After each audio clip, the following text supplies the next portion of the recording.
السلام علیکم ګرانو دوستانو ملګرو مینوالو دا د حاضر شوم د یو بل کتاب سره چې دا موږ هم پښتو ته ژباړلی ده او موږ یې اوس خپل چینل ته اپلوډ کوو. تاسې زما په چینل کې ګډون وکړئ تر څو تاسې دغه سپیک ناو په نوم کتاب چې دی د همدلته په وړیا ډول زده کړئ. نو تاسې که چیرې وغواړئ چې دا کتاب بازار کې پیدا کړئ په وړیا ډول یا د پښتو ژباړې سره، نو تاسې نشئ کولی دغه کتاب پیدا کړئ، بلکې تاسې به په کورس کې داخله کوئ او هلته به تاسو څخه پیسې اخلي او بیا به تاسې هلته وخت هم مصرف کوئ. اوس تاسې کولی شئ چې په کور کې په اسانۍ ډول سره زده کړئ، خو په شرط دی چې زما چینل کې ګډون وکړئ. نو راځو عنوان ته. دا کتاب نوم دی سپیک ناو. صحیح ده؟ هاو آر یو؟ څنګه یې؟ greeting people د خلکو سره ستړمشي کول. saying goodbye د الله پاماني ویل. vocabulary ته راځو.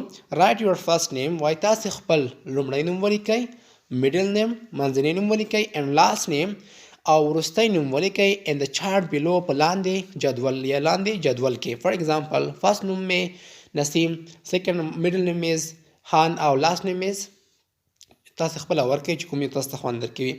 peer work جوړیز کار وکئ. ask for your partner's name وایي تاسې د ملګري د نوم غوښتنه وکئ. then answer بیا تاسې ځواب ورکئ and give your name او خپل نوم هم ورکئ. for example what's your name؟ ستا نوم څه دی؟ my first name is دانا، زما لومړی نوم دانا دی. my middle name is grace، زما منځنی نوم ګریس دی. my last name is smith، زما وروستی نوم سمیت دی. نو لاندې راځو. conversation دا lesson. so what is smith's last name؟ د سمیت تحالوس یا وروستی نوم څه دی؟ what is emma's middle name؟ او د ایما منځنی نوم څه دی؟ نو راځو conversation پیلوو. hi how is it going؟ وخت مو څنګه تیریږي؟ fine مننه thanks یعنی ښه دی مننه. how are things؟ تاسو څنګه یاستئ؟ دی ورته وایي.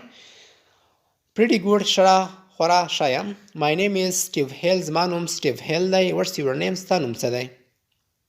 my name is emma، زما نوم اما دی. emma لوري ښه. nice to meet you، په لیدو مې خوشحاله شوم. nice to meet you too، ستاسو په لیدو هم خوشحاله شوم. well it's time for class یعنی د صنف وخت دی. see you later وروسته به سره ګورو. take it easy پام کوه. take it easy معنی پام کوه.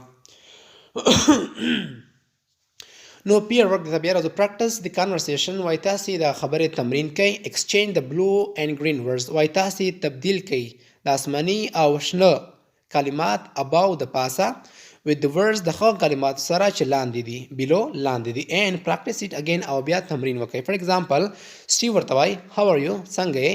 اما وایي I'm fine زه ښه یم thanks مننه. steve ورته وایي bye د الله په امان. اما بیا ورته وایي have a nice day ښه ورځ ولرئ. نو لاندې راځو language poster ته. notice the different ways وایي تاسې د مختلفو لارې په نظر کې ونیسئ. we greet people چې موږ د خلکو سره روغبړ کوو and say goodbye او د الله پاماني وایو. greeting the people د خلکو سره روغبړ کول. responding ځواب ورکونه. saying goodbye د الله پاماني ویل. for example good morning سهار مو بخیر. how are you؟ څنګه یې؟ I'm fine thanks you زه ښه یم مننه. goodbye د الله پامان. good afternoon ماسپښین بخیر. how is everything هر څه څنګه دي؟ everything is great هر څه عالی دي. and have a nice day ښه ورځ ولرئ. good evening ماښام بخیر. how are you doing؟ څنګه یې؟ fine thanks ښه یم مننه. see you د بیا لیدو په هیله. hello how is it going؟ سلام وخت مو څنګه تیریږي؟ I'm all right زه ښه یم. take care پام کوه. صحیح ده؟ په ځان دې پام کوه. او hi how are things څنګه یاستئ؟ not so well خورا ښه نه یم.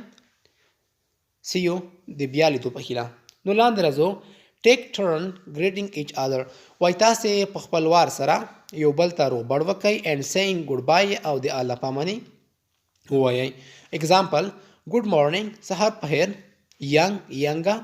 hi Maria how are you؟ څنګه یې؟ fine ښه یم. I'm fine زه ښه یم thank you مننه. have a nice day ښه ورځ ولرئ. Maria goodbye د الله پامان. listening ته راځو. listen to lesson وایي تاسې غوږ شئ. is each situations formal or informal؟ آیا هر حالت رسمي دی او که غیر رسمي دی؟ circle the correct answer تاسې هغه سم ځواب سرکل کوي. نو دلته خو هغه د اډیو کومه سیسټم دلته نشته دی ما سره، نو موږ تاسو به دغسې دوام ورکوو. لیسن اګین بیا غوږ شئ. رایټ د ایکسپریشنز وایي تاسې اصطلاح ولیکئ. ایچ پرسن یوز ټو سی ګډ بای چې هر شخص یې د الله پامانۍ لپاره وایي. اوس راځو peer work جوړیز کار وکړئ. compare your answer with a partner وایي تاسې مقایسه کړئ خپل ځوابونه د یوه ملګري سره. speak with confidence کلاس اکټیویټي ته راغلو. go around the class وایي تاسې د سیم شاوخوا لاړ شئ. greet your teachers خپل استاد ته سلام ووایه یا روغبړ وکړئ. and classmates خپل ټولګیوالو ته say your name خپل نوم ووایه. and then say goodbye بیا د الله پاماني ووایه. for example how is it going وخت مو څنګه تېرېږي. pretty good خورا ښه دی. my name is Tom I am Marco well take care پام کوه. you too ته هم پام کوه. نو دغه وه د نن ورځې انګلیسي خپرونه چې موږ تاسو ته وړاندې کړله. تاسو زما په چینل کې ګډون وکړئ تر څو وکولی شئ په اسانۍ سره انګلیسي همدلته زده کړئ. وسلام.